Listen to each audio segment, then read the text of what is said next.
संसद में 92 विपक्षी सांसद सस्पेंड, मोदी शाह को घेरने की मिली सजा।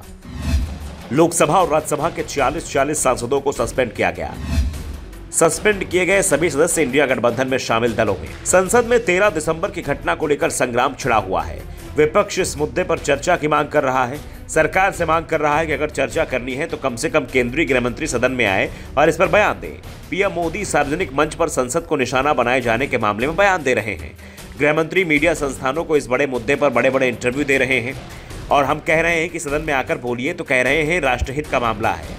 जो बातें टीवी चैनलों के साथ कर रहे हैं वही बातें हम भी पूछ रहे हैं। गृह मंत्री जवाब दे। सरकार की जवाबदेही है, लेकिन सरकार ने जवाबदेही से बचने का दूसरा रास्ता निकाल लिया है। पहले दिन 14 सांसदों को पूरे सत्र से सस्पेंड कर दिया गया और दूसरे दिन यानी सोमवार को 78 और सांसदों को निलंबित कर दिया गया। 2 दिन में कुल 92 सांसद निलंबित किए जा चुके हैं, जिसमें लोकसभा और राज्यसभा दोनों के 46 सांसद हैं। लोकसभा में आज स्पीकर ओम बिरला ने 33 और सांसदों को सस्पेंड किया है, जिसमें कांग्रेस नेता अधीर रंजन चौधरी समेत कांग्रेस के 11 सांसद, तृणमूल कांग्रेस के 9, डीएमके के 9 और 4 अन्य दलों के सांसद शामिल हैं।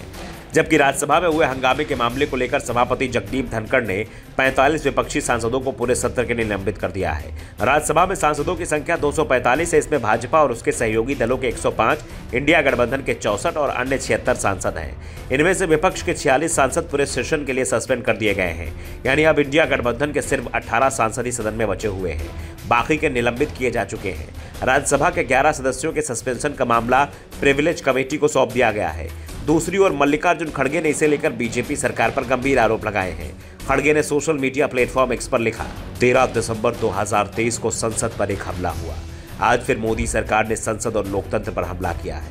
तानाशाही मोदी सरकार द्वारा अभी तक 92 विपक्षी सांसदों को निलंबित कर सभी लोकतांत्रिक प्रणालियों को कूड़ेदान में फेंक दिया गया है। हमारी 2 सरल और सहज मांगे हैं।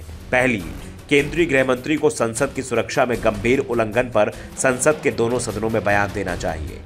दूसरी, इस पर विस्तृत चर्चा होनी चाहिए। प्रधानमंत्री जी अखबार को इंटरव्यू दे सकते हैं, गृह मंत्री टीवी चैनलों को इंटरव्यू दे सकते हैं, लेकिन भारत की संसद जो देश के पक्ष विपक्ष दोनों पक्षों का प्रतिनिधित्व करती है, यहाँ भाजपा अपनी जवाबदेही से भाग रही है।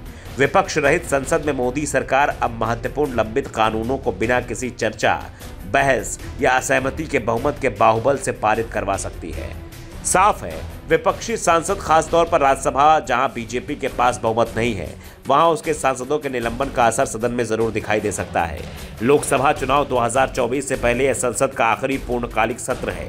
सत्ता पक्ष और विपक्ष दोनों के अपने अपने तर्क हैं। ऐसे में सवाल है कि विपक्ष की आगे की रणनीति क्या रहेगी। इस बीच मंगलवार दिल्ली में विपक्षी दलों के गठबंधन इंडिया गठबंधन की बैठक होने जा रही है। 5 राज्यों के चुनाव नतीजों के बाद यह बैठक होने जा रही है और इस बैठक में संसद से विपक्षी सदस्यों के निलंबन का मुद्दा भी उठाया जाएगा। विपक्षी दलों ने इस मुद्दे को अब सड़क तक ले जाने की तैयारी भी शुरू कर दी है। साफ है, अब लोकसभा चुनाव करीब है। ऐसे में विपक्ष सरकार को घेरने का कोई मौका हाथ से जाने नहीं देना चाहता। Bureau report, the Navdarpan news.